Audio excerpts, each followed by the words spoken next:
berapa lagi Nova? Ini sampai Kita udah sampai nomor berapa sih? ini. Tapi ini masih yang bisa nyala. Bisa. Yeay, keren. Oke, lanjutin. Lanjut lagi. Bunda yang nyari-nyari ininya ya. Oke. Nah, assalamualaikum teman-teman semua. Say hi dulu, say. Assalamualaikum. Assalamualaikum. Welcome to my channel. Oke, hari ini kita lagi ngapain ya, Dek? Lagi main Lego. Nih, teman-teman. Rova lagi nyusun Lego tuh. Ya. Nah, jadi tiap hari tuh harus ada yang namanya me time sama anak. Dan Rova itu sukanya yang namanya me time itu ya pokoknya main, mau main Lego mau main apa, yang penting main gitu. Main bersama Bunda gitu ya. Oke, kita lanjutkan main Legonya sambil Rova nyusun-nyusun Lego, Bunda kerja sejenak. Wes dah. Maaf teman-teman, ada accident sedikit. Legonya Rova jatuh. Tapi nggak apa-apa, no problem. Tidak ada yang rusak. Rusak sedikit aja. Masih bisa disusun ulang lagi. Oke? Oke, sekarang Rova sambil Rova main Legonya, Bunda kerja sejenak ya. Sambil nemenin Rova gitu. Biar lebih semangat, biar Bunda kerjanya lebih semangat ditemenin Rova. Rova juga mainnya juga jadi lebih happy ditemenin Bunda gitu. Nah, oke. Assalamualaikum warahmatullahi wabarakatuh teman-teman semuanya. Hari ini saya mau membahas lanjutan dari materi yang sebelumnya ya, mengenai menjalankan bisnis walaupun tanpa ada asisten, belum ada asisten gitu ya. Bagi yang masih mau merintis maupun yang sudah berjalan tapi memang karena kondisi belum bisa mempunyai seorang asisten. Nah, di video kali ini saya akan membahas mengenai bagaimana apa saja yang harus dikuatkan untuk seorang ibu rumah tangga yang ingin menjalankan usaha dari rumahnya gitu ya, yang ingin menjalankan bisnis gitu ya, ingin memulai bisnis. Nah, apa aja sih sebenarnya yang perlu dikuatkan gitu ya? Sebenarnya sih pertama-tama kita harus kenapa sayang?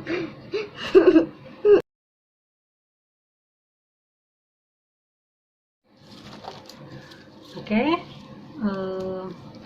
Jadi sebenarnya ya, kalau ingin sukses berbisnis meski masih mengerjakan sendiri tuh maka ada 3 hal gitu ya, 3 hal yang harus dikuatkan oleh kita, khususnya sebagai seorang ibu rumah tangga nih, ibu-ibu yang pada mau memulai bisnis dari rumahnya gitu ya, maupun yang mungkin belum berumah tangga dan nantinya kan juga pasti akan menjalankan kehidupan berumah tangga juga gitu, akan mempunyai suami, punya anak, punya keluarga gitu ya.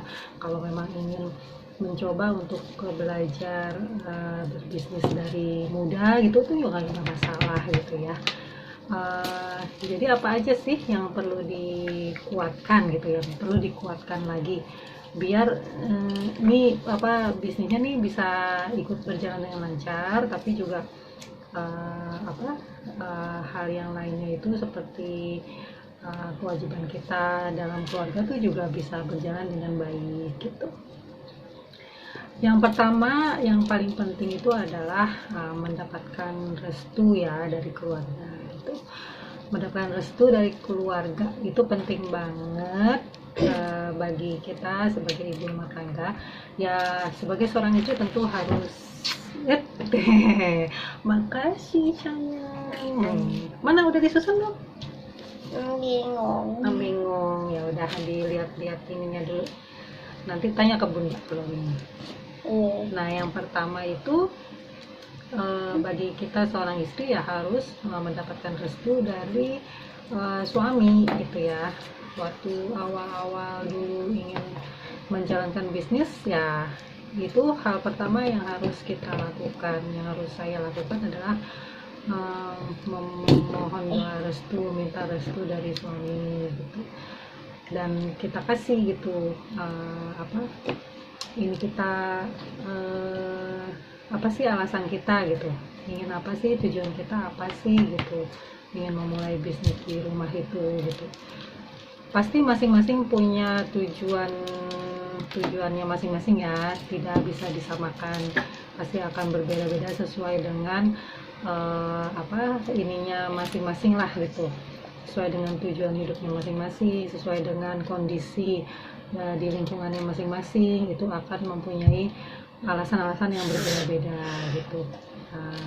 Dikomunikasikan saja gitu. Kalau dulu saya alasannya karena memang waktu awal menikah itu 11 tahun lamanya saya harus menunggu mendapatkan si kecil ini, si cantik ini. 11 tahun loh Bunda nungguin kamu nak. Nah, selama 11 tahun itu tentunya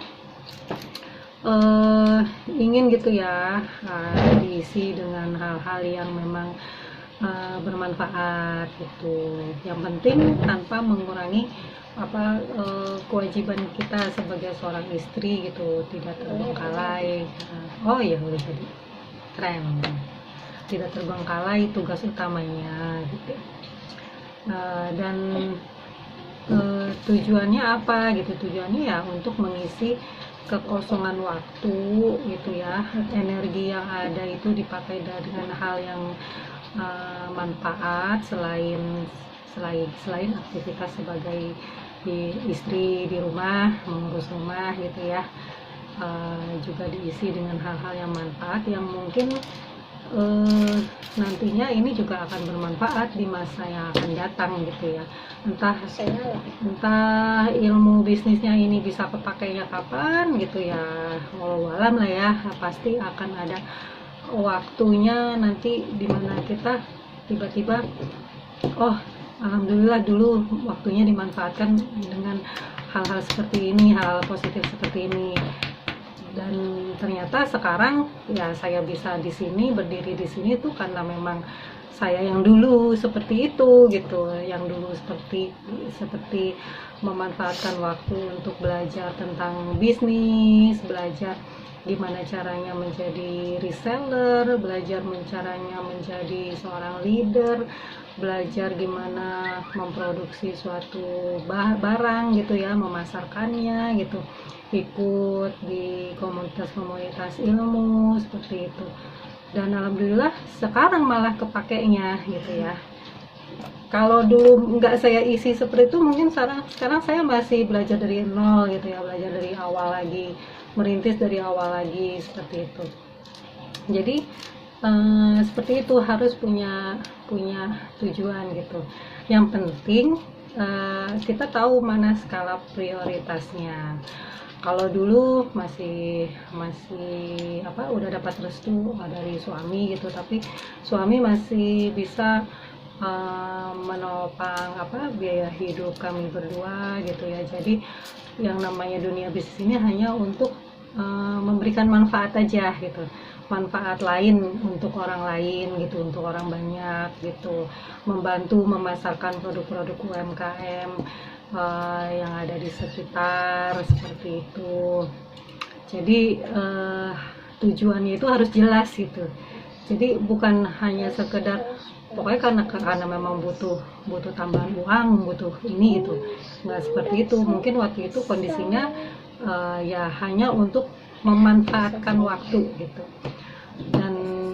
dan mungkin di lain kondisi gitu ya, di kondisi yang lainnya itu hal-hal seperti ini justru mungkin akan menjadi hal yang utama gitu ya. bukan hanya untuk memanfaatkan waktu saja, tapi memang hal yang harus kita lakukan gitu untuk mendapatkan penghasilan dari rumah gitu ya.